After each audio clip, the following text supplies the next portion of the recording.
Well, thank you very much.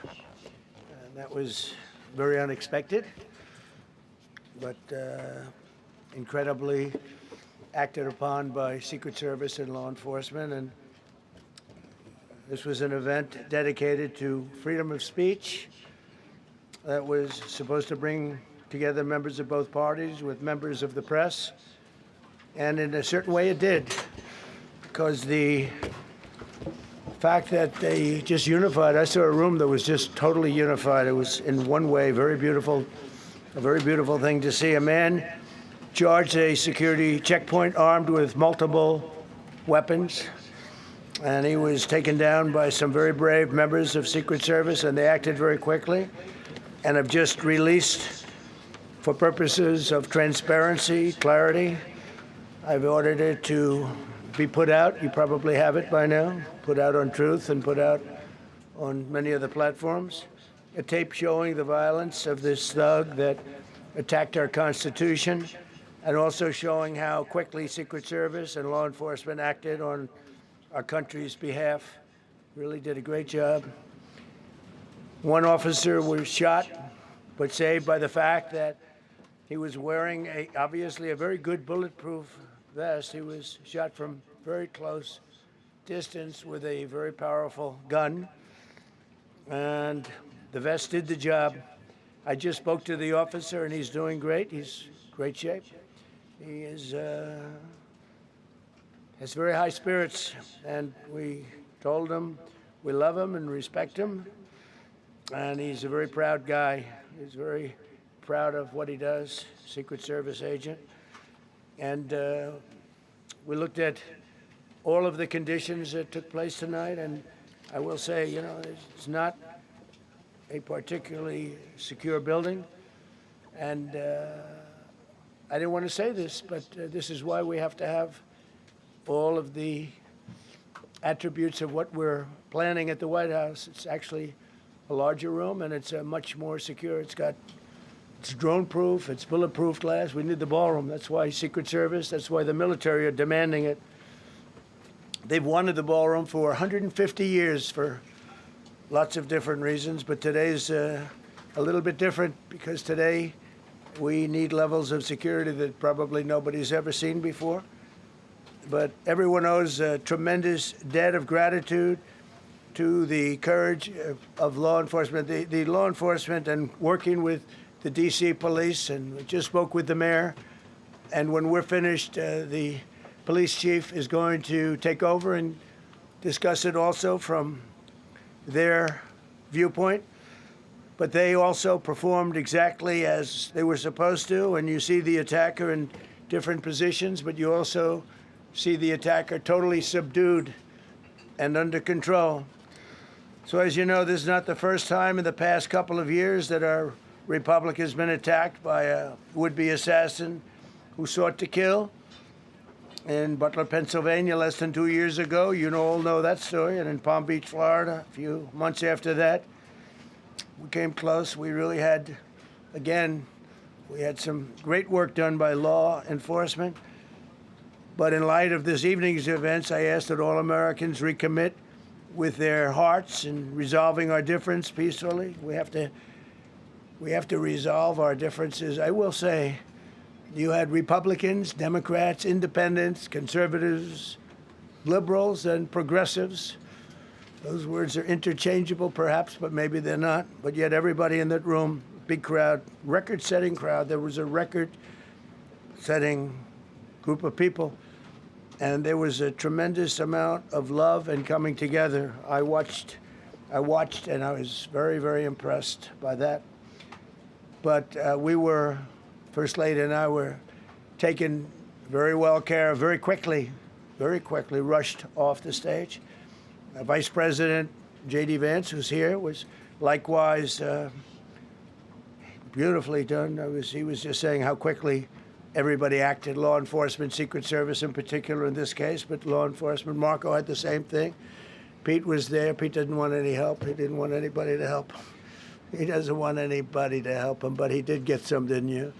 And I think you also said that it was very impressive.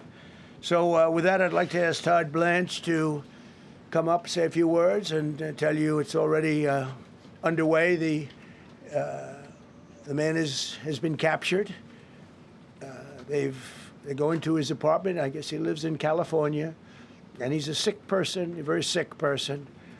And we don't want things like this to happen. I think it's very important that I say, though, and I told the representatives of the evening, they did such a beautiful job. It was such a beautiful evening. And again, they're talking about free speech in our Constitution. That's what it's all about, not just White House correspondence. It was really based on free speech in our Constitution. But I said very importantly that we'll do it again within the next 30 days, and we'll make it bigger and better and even nicer. So I just want to thank everybody that was involved. I also want to thank the press, the media. You've been very responsible in your coverage. I will say I've been seeing what's been out. You've been very responsible. So Todd Blanche, I'd like to say a few words, and then we're going to have cash. And then you're going to go on. We can ask, I guess we can take a couple of questions. I want to thank the First Lady that was a rather traumatic experience for her. There was a lot of action taking place up there very quickly. But again, the response time was really incredible. And we're going to reschedule. We're going to do it again. We're not going to let anybody take over our society. We're not going to cancel things out because we can't do that. We wanted to stay tonight. I will tell you, I fought like hell to stay. But it was protocol. They said, please, sir, because they didn't know there was a lot of action going on, and they didn't know could there be probably a lone shooter, but we'll find out. We'll find out very quickly. They have it very well under control. So I want to thank everybody very much. And Todd Blanche, please. Thank you very much, Mr. President. Tonight you saw the very worst and the very best of this country. You saw the very worst by the actions of that coward that the President just talked about. But you also saw the very best because you saw law enforcement do exactly what they're supposed to do. And you'll see the videos come out, I expect, very shortly, and you'll see law enforcement do exactly what we want them to do. And so I echo what President Trump just said, that we are extraordinarily grateful and appreciative of the men and women of law enforcement that did their jobs tonight, including one who was injured. This investigation is ongoing. I expect you will see charges filed shortly. The charges should be self-evident, given the conduct, but as you'll hear, there will be multiple charges surrounding the shooting, around the possession of firearms, and anything else that we can get on this guy. The investigation is obviously ongoing and just started.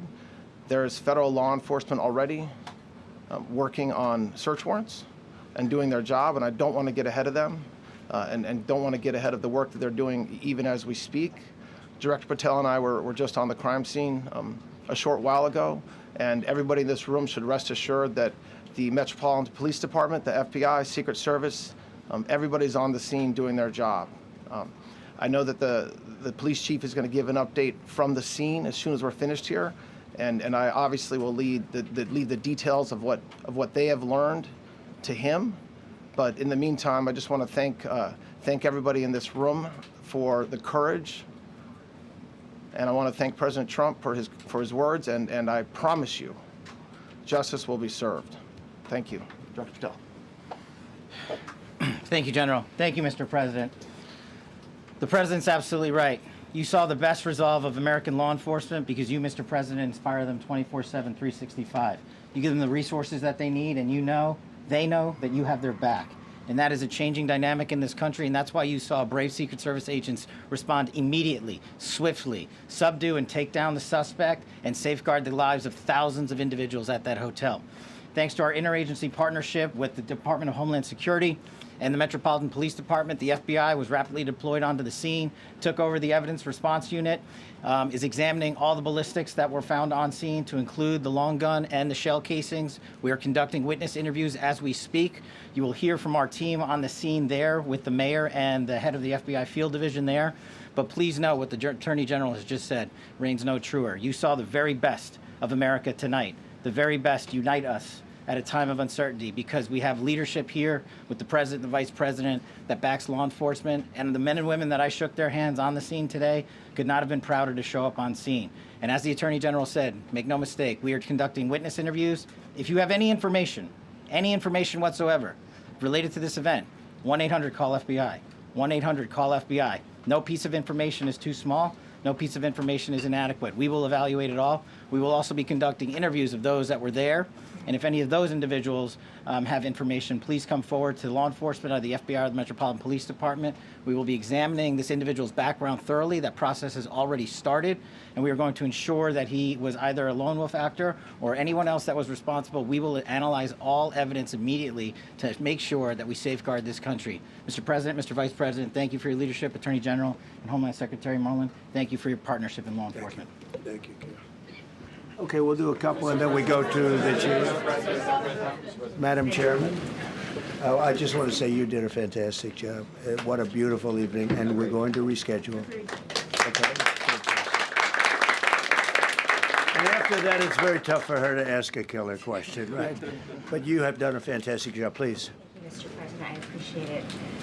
As you mentioned, it all happened so quickly, and I wonder, especially because unfortunately you have experience with these sorts of threats. In that moment, when you realized there was a threat and service agents were telling us to get down, can you describe what was going through your mind, how you were feeling in that moment? That's a very good question, actually. It's always shocking when something like this happens. It's happened to me a little bit, and that never changes. The fact, we were sitting right next to each other, First Lady on my right, and I heard a noise and sort of thought it was a tray. I thought it was a tray going down. You know, I've heard that many times, and it was a pretty loud noise. And it was from quite far away. He hadn't breached the area at all. They really got him. But, so it was quite far away, but it was a gun. And some people really understood that pretty quickly, other people didn't. I was watching to see what was happening. Probably should have gone down even faster. Melania was very cognizant, I think, of what happened. I think she knew immediately what happened. She was saying, that's a bad noise. And we were whisked away along with other people, but we were really whisked away. And again, the performance of the Secret Service and the police, all of the law enforcement, I thought was really good. So it was very quick. There wasn't a lot of time to be thinking, because it was a matter of seconds before we were out the door and gone into an area. We very much, and you wanted to too, we very much wanted to continue it, because I don't like to let these sick people, these thugs, these horrible, horrible people, change the fabric of our life, change the course of what we do. So we held out. You were there. We held out right till the end, but they didn't want to take a chance, and I understand there was protocol. But we're going to be doing one hopefully within the next 30 days or sooner, and I am ready, willing, and able. And I was all set to really rip it. And I said to my people, this would be the most inappropriate speech ever made if I said one. So I'll have to save it. I don't know if I could ever be as rough as I was going to be tonight. I think I'm going to be probably very nice. I'll be very boring the next time, but we're going to have a great event. And you did a fantastic job. Thank you very much. Peter, go ahead. Thank you, President Trump. There's a report in the New York Post that this assailant assembled his weapon somewhere on site at the hotel.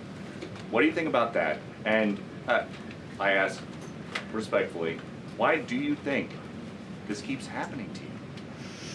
Well, you know, I've studied assassinations, and I must tell you, the most impactful people, the people that do the most, you take a look at the people, Abraham Lincoln, I mean, you go through the people that have gone through this where they got them. But the people that do the most, the people that make the biggest impact, they're the ones that they go after. They don't go after the ones that don't do much because they like it that way. And when you look at the people that have either, whether it was an attempt or a successful attempt, they're very impactful people. Just take a look at the names there, the big names. And I hate to say I'm honored by that, but I've done a lot. We've done a lot.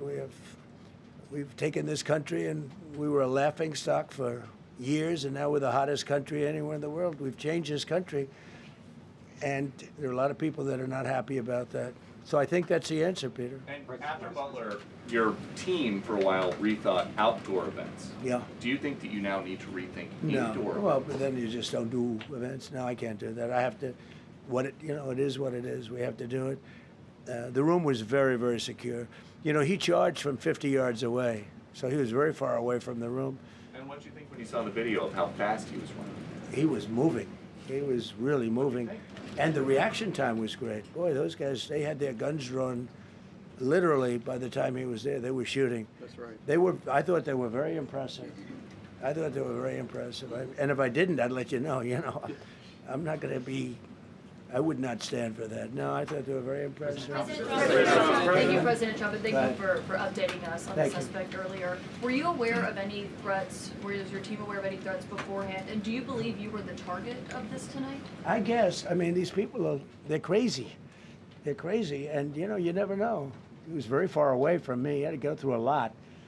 We had resources all over. We had resources sitting at tables, literally in disguise, sitting maybe at your table. Who knows? But we had people all over the room, so he had a long way to go. That was really a first line of defense, and they got him.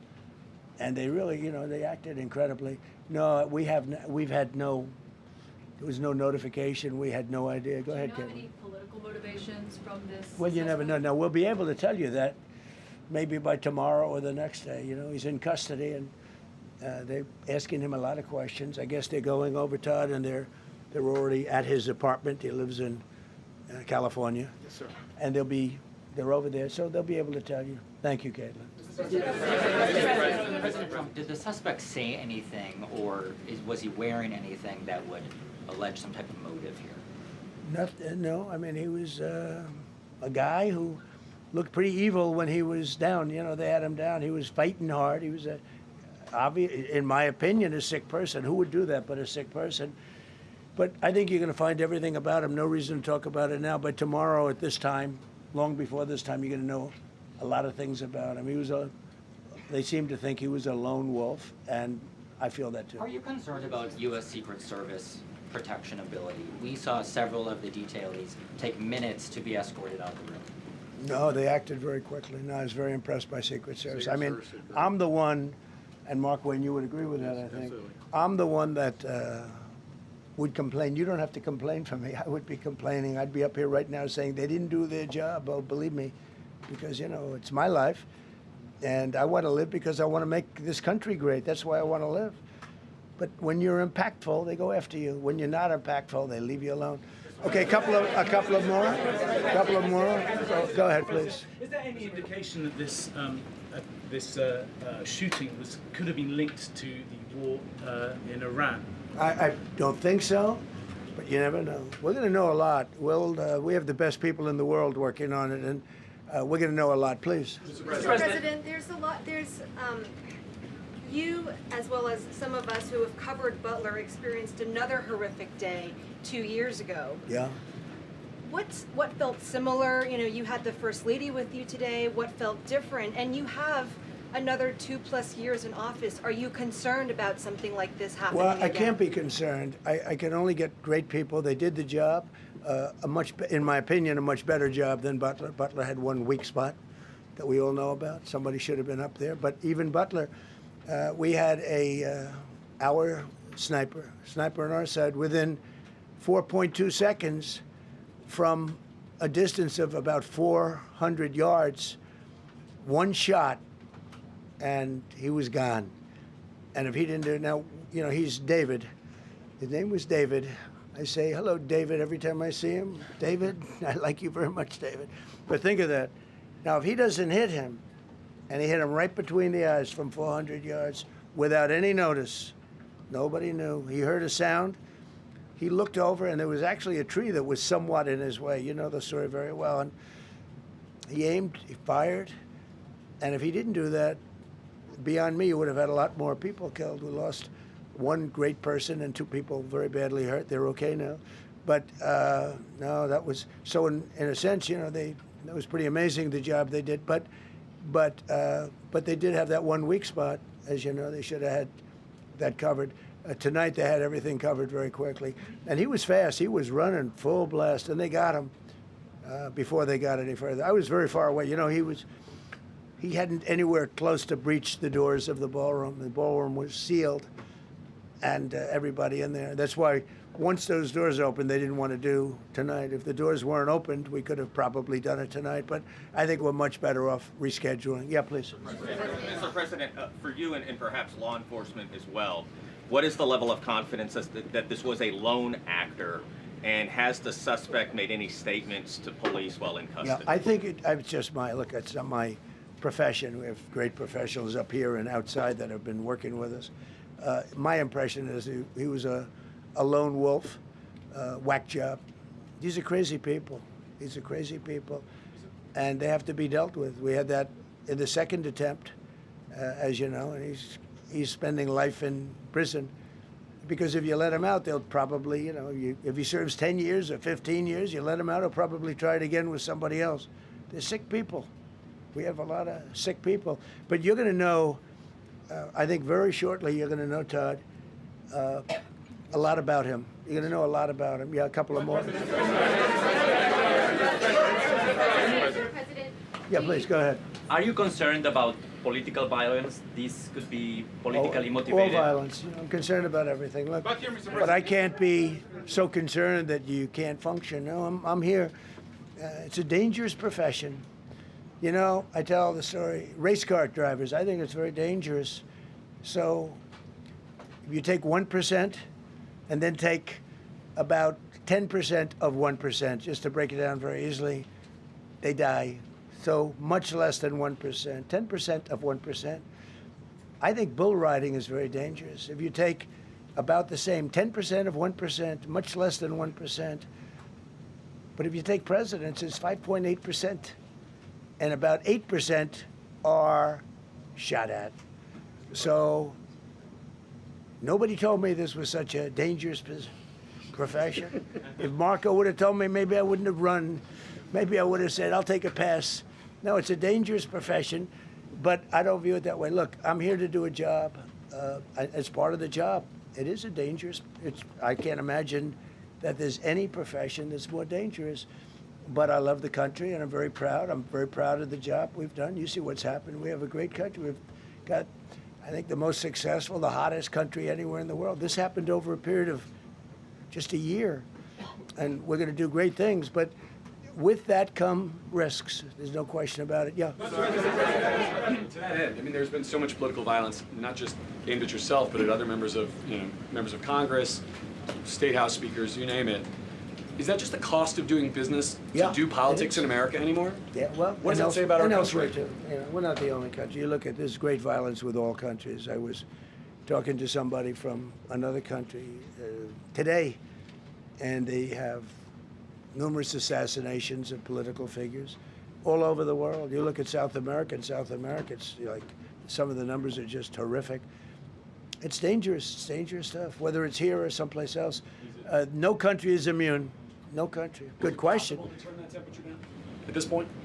Well, probably if I decided to just not do much, you know, if I let everybody rip us off and take advantage of us. Look, we're leading the world in trade now. We're leading the world in the military. We're the greatest military in the world. I rebuilt it in my first term, and now we use it because we have no choice. We can't let, as an example, Iran, we can't let them get a nuclear weapon.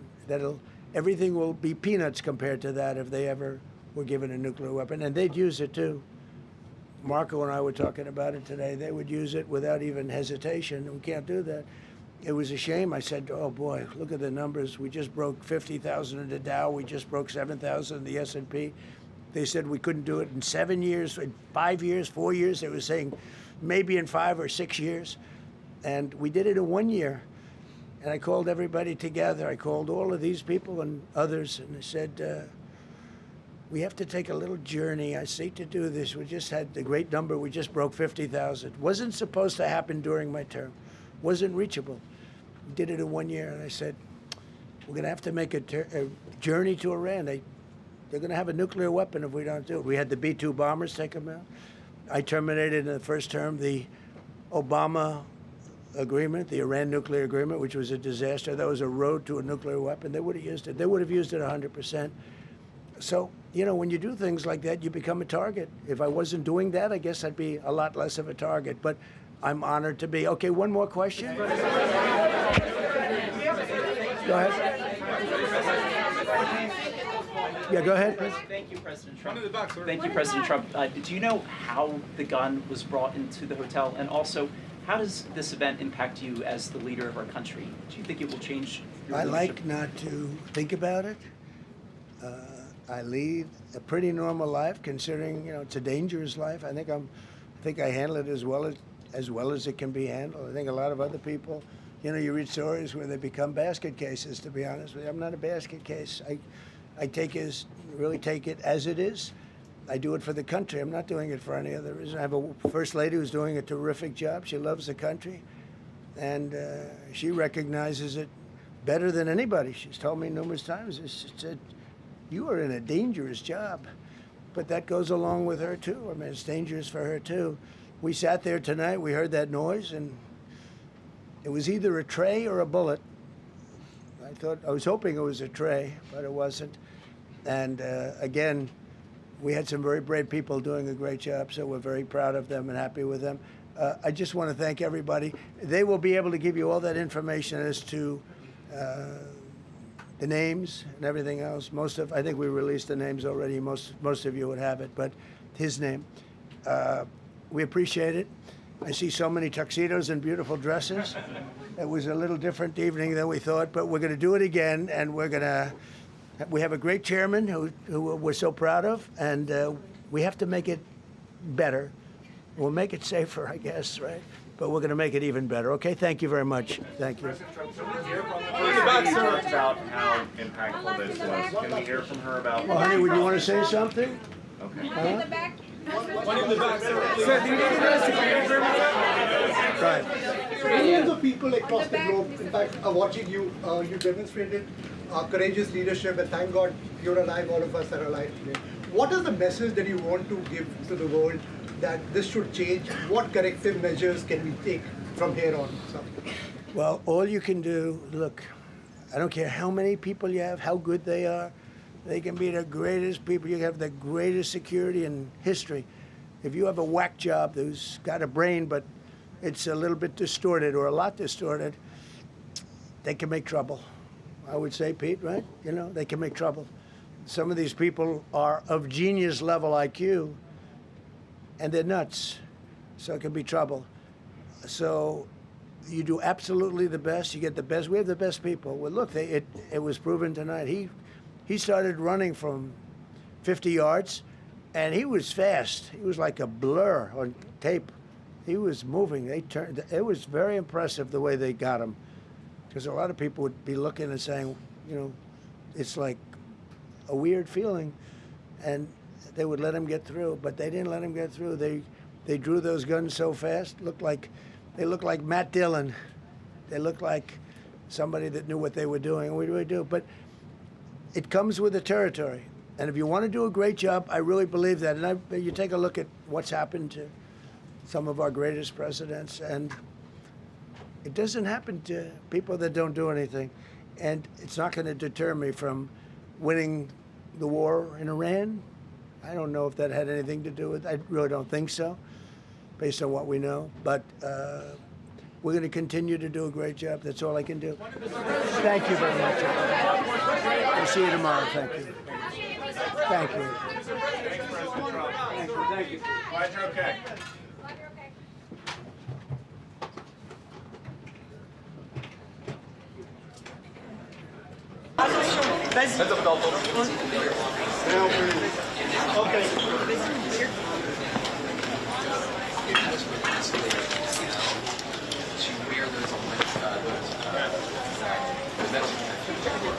So this is the area where there was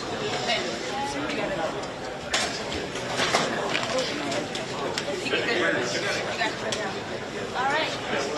Are we ready, guys? Let's start. Let's check.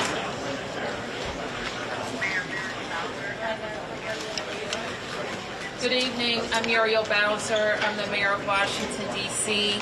I am joined by members of my public safety team and federal law enforcement, including the United States Attorney for the District of Columbia, Janine Pirro, the Secret Service Director, Sean Curran, as well as FBI Field Office Darren Cox. We're here to provide you an update on the incident that took place tonight at 8:36 p.m. at the Washington Hilton at the site of the White House Correspondents' Dinner. At about that time, a sole gunman brushed a Secret Service checkpoint in a lobby at the hotel. Secret Service agents stopped the suspect. An agent was injured and transported to a local hospital where the agent is receiving care. The suspect is also transported to a local hospital where he is being evaluated. The president returned safely to the White House, as you know.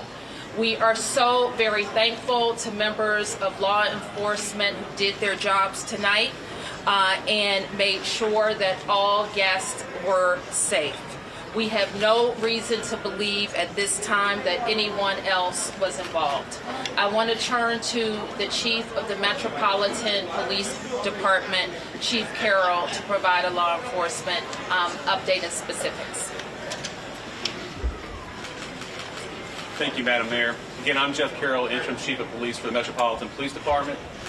This afternoon, this evening, members of the United States Secret Service and the Metropolitan Police Department were here at the Washington Hotel for a site detail for the Correspondents' Dinner.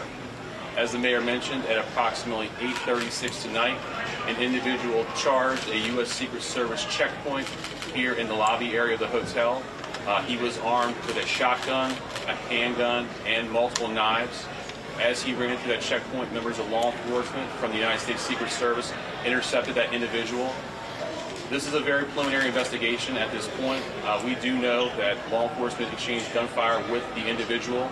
We do know that a U.S. Secret Service uniformed division officer was struck in his vest. He was transported to a local hospital for treatment. He seems to be in good spirits at this time. The suspect in this case, he was not struck by gunfire. However, he was transported to a local hospital to be evaluated.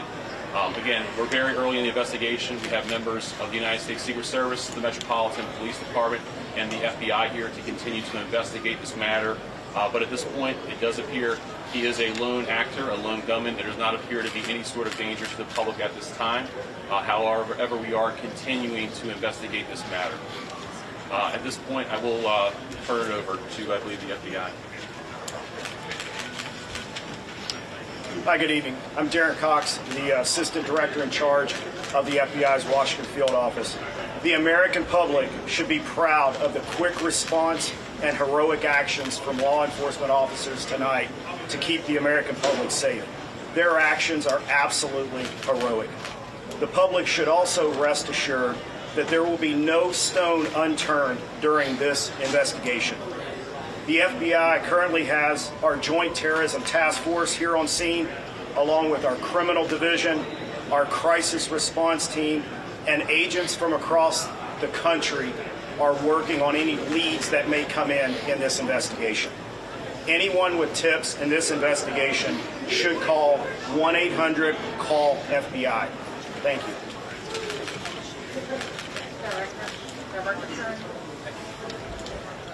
My name is Sean Curran. I'm the Director of the Secret Service. Tonight, we saw exactly what our brave men and women do each and every day to protect our protectees.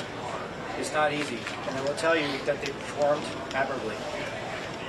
We got to see what they do, and that individual, when he charged a checkpoint, was apprehended. It shows that our multi-layered protection works, and I'm grateful to our partners that helped assist us with building these sites and protecting these sites. Very fortunate that this officer is alive, is being observed. I'm grateful that the President reached out to this officer and spoke with him earlier. I ask everybody to pray for him and all of our officers and agents that were involved. And I will tell you, we will continue with the mission. Thank you. Judge Pirro. I'm Janine Pirro, I'm the United States Attorney. Right now, the defendant is being charged with 2 counts, 924C, using a firearm during a crime of violence, and a second crime under 111, which is assault on a federal officer using a dangerous weapon. Now, as you all know, there was an individual, a uniformed Secret Service officer, who was shot, and fortunately he is doing all right and he will be fine. But it is clear, based upon what we know so far, that this individual was intent on doing as much harm and as much damage as he could. And thankfully, because of the checkpoint right outside the ballroom, where thousands of people were situated to hear the President of the United States, because that checkpoint worked, there was no one who was injured when it was clear where this defendant was going. Now, I want to make one comment. As a participant, someone who was in the ballroom, who came this evening to be part of a very lovely event at the White House Correspondents' Dinner, I, for the first time, was in a situation where there were shots fired, shots heard, and a whole room went silent. When I lifted my head, and when I looked up, every law enforcement officer was out there as we all had our heads down, thousands of them. These are the men and women every day who do what they do silently, and they do it with courage and with dignity. Thank God for our partners, the FBI, the Secret Service, the Metropolitan Police. All of them tonight acted so quickly that they prevented what could have been a horrific event where we were all sitting there in one room. The defendant will be arraigned on Monday in federal district court. But make no mistake, there will be many more charges based upon the information that we are learning in this very fluid situation. Thank you. Take a few Chief questions. Carroll. Right here Can in you the front. confirm that this suspect is specifically targeting the president, and is he talking to law enforcement now? Sure. So at this point, what we know is we know the individual charged the checkpoint with a firearm in his hand. We know he was running in the direction of the ballroom that the president was in, as well as other cabinet members. So what his specific motivation was, we can't say at this point. However, as we continue to investigate that, we'll continue to work towards that. Chief, when you say there seems to have been a lack of authorization to come through this event. Was this a failure on the Secret Service? I mean, what we have here is a multi-layered approach. The director spoke about it. We have officers on the outside from the Metropolitan Police Department, along with the escort. The inside portion of any presidential site is handled by the Secret Service and law enforcement partners. This is a multi-layered approach. The point of this checkpoint is to intercept individuals that were there, and what we see in this case is when he reached that checkpoint, Secret Service agents and law enforcement engaged him immediately. They were able to bring him into custody and prevent anyone from being harmed. Chief Carroll, Right here. Chief Carroll, can you tell us if you found a vehicle associated with the suspect? And are you or the FBI conducting any search warrants either on a vehicle or locations here or elsewhere around the country? Sure, Mark. So as you can imagine, this is very early in the investigation. So, things we're looking into is his background, vehicles. Those are all things that the FBI, the Metropolitan Police Department, and the Secret Service are working together jointly to determine, is there anything else that's available? So I would imagine as we continue to go through this investigation, there will be additional search warrants and things of that nature as the investigation progresses. Is the suspect known to law enforcement? At this point, he was not known to the Metropolitan Police Department, I can tell you that. Right here. Chief, there are multiple other parties and events happening associated with this weekend tonight. Is there any reason to believe that there will be security concerns at those events? Are there preparations being made locally to protect those attendees? Yeah, absolutely not. So we have no indication. This is an isolated incident with one individual is the information that we do have. However, we do have additional officers across the city that are giving special attention. We do know there were some after parties and events that are planned that we will be providing coverage for those events. Chief, the president said that this is not a particularly secure building. Do you agree with that assessment? I'm not exactly 100% familiar with this building. I do know in this incident tonight, I know there was a security plan that was developed by the Secret Service that the Metropolitan Police Department assisted with, and I know that security plan did work this evening. Right here. Thank you so much. Do you know specifically if President Trump was a target of this attack? And can you speak to the reporting about the suspect assembling a long weapon to get into the ballroom? Can you speak Yeah, so as we said before, we do know the president was inside the ballroom. We know there was cabinet members and many guests in there. Who specifically he was targeting at this point, that's part of the investigation. We do know that he was armed with a shotgun when he ran through that checkpoint, so that would look like a long weapon in video. Chief, can you clarify earlier you said there was an exchange of gunfire. Did the suspect fire any shots, and did the uniformed officer, do you know yet which weapon he was shot? Yeah, obviously, we're only a couple hours into this instance, so we don't have that level of information. The FBI's evidence response team is here. They're processing the scene. So as the investigation develops, all that information will be figured out with the ballistics. The ATF is also on scene here with us. So the suspect did or did not fire a shot? Sure. So again, it's very preliminary information. We do believe he did. However, as the investigation determines, we'll pull the shell casings. We'll be able to get more information as we review more evidence. We're very early in the investigation. All right, we can take a couple more right here and right here and one more over here. Thank you so much. So the president said that he wants there to be another event within 30 days. Given what happened tonight, do you have any sense of what additional security measures might be put in place to ensure that something similar does not happen again? Sure. I'll toss it to the Secret Service. Yep, this is what we plan for every day. So we take each and every case and we evaluate it, and we do site assessments. And that's why we go out and build these sites for what the event is, and that's how we go about our business. So will there be any changes or added measures given that this did happen? We're going to have to evaluate this evening. Thank you. I understand. I understand how the suspect got into the hotel. Was it a guest here? Are you searching rooms here? So preliminary information, we do believe he was a guest here at the hotel. We have secured a room here in the hotel. And again, we'll go through the appropriate procedures to determine what was inside there. But that is secure. At this point, like I said, we believe he is the only suspect in this case. Okay. To jump on that question, I understand the multi-approach to security, but to walk in with a weapon of that caliber and get all the way to the ballroom, which is on the lower level, seems to be quite an extraordinary feat. How does that happen? Sure. So again, I mean, we're very early in the investigation, so we'll have to determine, we'll go through video across the hotel to figure out how the gun got in, how it got down here. So those things will come through the investigation. At this point, we don't have that level of detail. Okay, last one. Yes, video appears to show the president falling down and is being escorted out. Was he injured at all during his evacuation? No, we don't have any information that he was injured. U.S. Attorney Bureau. Could you clarify how he was detained? If he was not shot, could you clarify how he was detained? Sure. So law enforcement right here in this very area, they actually tackled him to the ground and handcuffed him. Can you release his name? How many people are in the hospital? Can you give us his name? Not at this time. Do we know? We will release his name, Mark, once we have all the information. Again, we're still running a lot of things down. How many people in the hospital? In the hospital, so we have the Uniform Division Secret Service officer who's being evaluated at the hospital who took a round to the vest, and the suspect is being evaluated, but he was not struck by gunfire. U.S. Attorney Bureau, are you looking at any terrorism charges? Well, as the chief just indicated, we're very early in this investigation, but make no mistake, if there is anything like that, we will find it and we will file it.